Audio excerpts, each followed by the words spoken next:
El instinto social en el uno. El cruzado, en la franja media, los unos sociales se crean representantes de valores objetivos y criterios sociales y se consideran portavoces de los demás. Enseñar, abogar y moralizar forman parte del cuadro, pero sobre todo les interesan los asuntos sociales, las normas o reglas y los procedimientos. Suele interesarles la política, los asuntos de actualidad y el periodismo, y son expertos en desvelar la sociedad, poner al descubierto maldades y denunciar las injusticias. Por otro lado, trabajarán pacientemente en hacer realidad las reformas que consideran necesarias, mejorar las escuelas, lograr que su cooperativa participe en tareas de reciclaje, etc. Los unos sociales obtienen un vivo sentido de sí mismos, manteniendo opiniones y convicciones firmes y discutiendo para convencer de sus puntos de vista. También valoran estas cualidades en los demás, aunque cuando es mayor la fijación, esperan que los demás siempre estén de acuerdo con ellos. Esto puede llevar a cierta rigidez, tanto de pensamiento como de comportamiento. Sus opiniones podrían convertirse en una frontera, en una armadura contra el mundo. Y puesto que se aplican las reglas a sí mismos con muchísimo rigor, siempre tienen o temen que los sorprendan contradiciendo sus creencias y opiniones declaradas, aunque insisten en que nadie debe ofenderse por sus críticas y opiniones. Ellos sí se ofenden y suelen reaccionar a las normas públicas como si fueran afrentas o triunfos personales. En la franja insana, los unos sociales sostienen criterios y expectativas no realistas respecto a sí mismos, los demás y la sociedad en general. Es posible que se adhieran a ideologías políticas extremas o dogmas religiosos estrictos. El anarquismo es la única solución para todos los males del país. Nada de actividad sexual en el matrimonio a no ser que conduzca directamente a la concepción. En los niveles inferiores podrían lanzarse a despotricar y pronunciar diatribas horrorizados por las imperfecciones de la humanidad. El instinto sexual en el uno. Valores comunes. En la franja media los unos sexuales desean una relación sin mácula con una pareja idealizada, anhelan la pareja perfecta, fuente inquebrantable de estabilidad en sus vidas. En este respecto se podrían confundir con el tipo 4. Se forman elevadas expectativas de la pareja, la familia y los amigos íntimos, y en su relación desean creer que la otra persona tiene los mismos valores. Tenemos los mismos ideales, ¿verdad? El temor es que la otra persona no esté a la altura y destruya así la armonía y perfección de la relación. Esto podría conducir a la idea de que deben acicatear a sus seres queridos para que estén a la altura de sus valores. También podrían tener dificultades para encontrar a alguien que esté a la altura de sus valores, satisfaga sus criterios. Prueban monedas en una relación tras otra, para acabar siempre desilusionados. Los unos sexuales dan una enorme importancia a la fidelidad. El amor es para siempre. Aunque no parecen necesitados, suelen sufrir de un temor al abandono muy bien oculto y una sensación de soledad crónica. La mezcla de elevadas expectativas y del temor al abandono suele tener como consecuencia una actitud crítica y controladora hacia la pareja. No me dejes nunca, no me engañes nunca. En los niveles inferiores es posible que estas personas necesiten vigilar constantemente las actividades y paraderos de la otra persona. Piensan que se han ganado una buena relación, se han ganado el placer y se sienten amenazados por la posible pérdida de sus pocas recompensas. Podrían usar la crítica y el control para mantener desequilibrada a la otra persona, para minar su seguridad en sí misma, postergando así el posible abandono. En la franja insana, la variante sexual los dota de fuertes deseos y apetitos, pero esto es difícil de justificar ante su super-yo. Tal vez experimentan intensos deseos que alternan con la necesidad de rechazar esos deseos. Esto podría conducir tanto a la compulsividad como a la represión sexual. No quiero sentirme atraída por él. Al mismo tiempo podrían creer que el otro es la causa de sus obsesiones y entonces desean controlarlo para restablecer el equilibrio de la relación. Los unos sexuales menos sanos son propensos a intensos ataques de celos. Es tal su temor que no dejan de dudar del otro e interrogarlo. En los casos extremos, tal vez se castiguen a sí mismos o castiguen a los demás para purgarse de sus deseos. Las dificultades para crecer de los 1. Los siguientes son problemas que la mayoría de las personas tipo 1 van a experimentar en algún momento de sus vidas.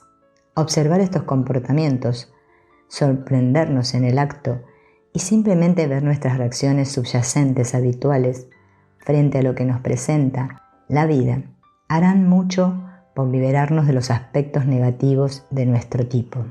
La llamada despertar para el tipo 1. Sentido de intensa obligación personal. Las personas del tipo 1 pueden crecer muchísimo simplemente reconociendo y estando atentas a su particular llamada a despertar, una fuerte y constante sensación de obligación personal. Comienzan a pensar que de ellas depende arreglar cualquier lío con que se encuentren. Si no hago esto, nadie lo hará.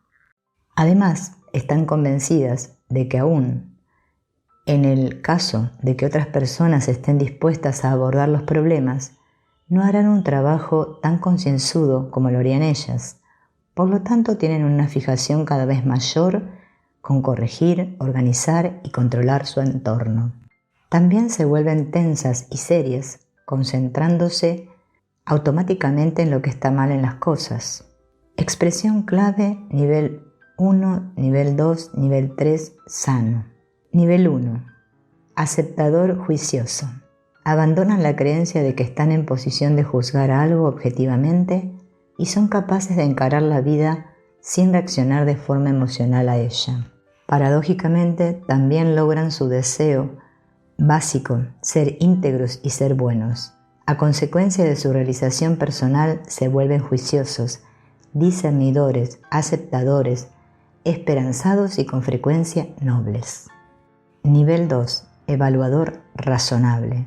Se centran en los dictados de su super-yo para guiarse en la vida y defenderse de aspectos desordenados. Imagen propia. Soy sensato, moderado y objetivo. Refuerzan su imagen tratando de vivir en conformidad con su conciencia y razón. Nivel 3. De principios responsable. Son muy éticos y disciplinados y poseen un fuerte sentido de finalidad y convicción. Veraces y elocuentes, enseñan con el ejemplo, dejando de lado sus deseos personales en aras del bien mayor. Nivel medio. Nivel 4, nivel 5, nivel 6. Nivel 4. Obligado y forzado. Comienzan a temer que los demás sean indiferentes a sus principios, de modo que desean convencerlos de la corrección de sus puntos de vista. Se vuelven serios y enérgicos, discuten con los demás y solucionan problemas, a la vez que evalúan su mundo y señalan lo que está mal en las cosas. Nivel 5. Controlados, ordenado. Les preocupa que los demás los condenen debido a alguna desviación de sus ideales. Habiendo defendido sus puntos de vista, se sienten obligados a vivir a la altura de ellos siempre, por lo cual intentan con todo rigor organizarse y organizar su mundo. Son puntuales y metódicos, pero también irritables y tensos. Nivel 6. Enjuiciador crítico. Temen que los demás les estropeen el orden y el equilibrio que han conseguido, y les fastidia que no tomen en serio sus ideales. Reaccionan reprochando y corrigiendo a los demás por no vivir a la altura de sus valores. Son perfeccionistas, dogmáticos y sarcásticos. Temen que sus ideales estén equivocados, lo cual podría ser cierto. insano. Nivel 7, nivel 8, nivel 9. Nivel 7, farisíaco inflexible. Para salvar su imagen intentan justificarse y acallar las críticas. Son de mente cerrada y no admiten concesiones ni negociaciones en sus posturas. Son amargados, misántropos y muy santurrones. Están tan ansiosos de defenderse de sus deseos e impulsos irracionales que se obsesionan por esos aspectos de sí mismos que desean controlar. Nivel 8. Obsesivo, contradictorio. Desean controlar. Comienzan a hacer realidad sus deseos reprimidos, mientras en público aún los condenan. No pueden evitarlo. Darse cuenta de que han perdido el dominio de sí mismos y de que están haciendo justamente las cosas que no toleran en los demás es demasiado para los insanos. Nivel 9. Condenatorio punitivo. Tratan de librarse de la causa aparente de sus obsesiones, esté en sí mismos, en otras personas o en el entorno, con la posible consecuencia de automutilación, asesinato o suicidio. Cuando el uno medio comienza a sentirse como si soportara el peso del mundo sobre sus hombros, es una clara indicación de que está entrando en mi trance característico. Cassandra, el terapeuta del que hablamos antes, revela lo difícil que ha sido para ella liberarse de esta tendencia. Ser tipo 1 es sentirse cargada, gran parte del tiempo, cargada de la necesidad de hacer lo correcto en todas las situaciones, de controlar los pensamientos y sentimientos para que no se manifiesten, o si se manifiestan, expresarlos bien y en la cantidad correcta. Responsabilidad solitaria. Los 1 en su franja media se sienten obligados no solo a hacer lo correcto, sino también a compensar la negligencia y estupidez de otras personas. ¿Observas en ti este comportamiento? Concretamente, ¿en qué situaciones podría ocurrir esto? Y si ocurre, ¿qué opiniones tienes de las otras personas? ¿Qué sientes hacia ellas en estos casos y hacia ti mismo? El papel social del educador. Sé cómo se deben hacer las cosas. En la franja media, los 1 comienzan a definirse en el papel social de educador o profesor, la persona cuya misión es inculcar sabiduría al ignorante, levantar al caído y enseñar a los demás a hacer algo útil y productivo en sus vidas. Se sienten impulsados a instruir a los demás sobre la mejor manera de hacer las cosas, incluso cosas tan sencillas como fregar los platos o doblar el diario después de leerlo. Inconscientemente el 1 medio se considera un adulto maduro y responsable que se ve rodeado por niños insensatos y descuidados y suele comunicar esta actitud de modos sutiles y no tan sutiles. Por lo general, esta postura de superioridad induce a los demás a resistirse a su ayuda y opiniones, aun en el caso de que estén de acuerdo con sus principios. Esta resistencia frustra aún más al tipo 1. El papel del profesor induce también al 1 a impacientarse con las reacciones de los demás. Tal vez reconoce que estos se esfuerzan, pero duda de que esos esfuerzos sean suficientes. Le irrita que la gente pierda tiempo valioso en poner en duda su manera de hacer las cosas. Piensa que debe trabajar horas extras para recompensar o compensar el descuido o la pereza de los demás. Por lo tanto, suele no cuidar muy bien de sí mismo. En todo caso, a causa de su irritación e impaciencia, le resulta difícil que sus sugerencias no resulten amenazadoras. Por fortuna, justamente esta característica es un aviso de que se está metiendo en problemas. La irritabilidad es un indicio seguro de que estoy comenzando a deslizarme hacia abajo. He comprendido que cuando me pongo irritable hay alguna necesidad no satisfecha. Podría ser algo tan sencillo como la necesidad de comer o tan complejo como hablar con un amigo. Tratará a los adultos como a niños. En el campo de la psicología conocido como análisis transaccional, se han identificado 4 modos inconscientes de comunicarse con los demás. Podemos comunicarnos como adulto a adulto como niño a adulto, como niño a niño y como adulto a niño.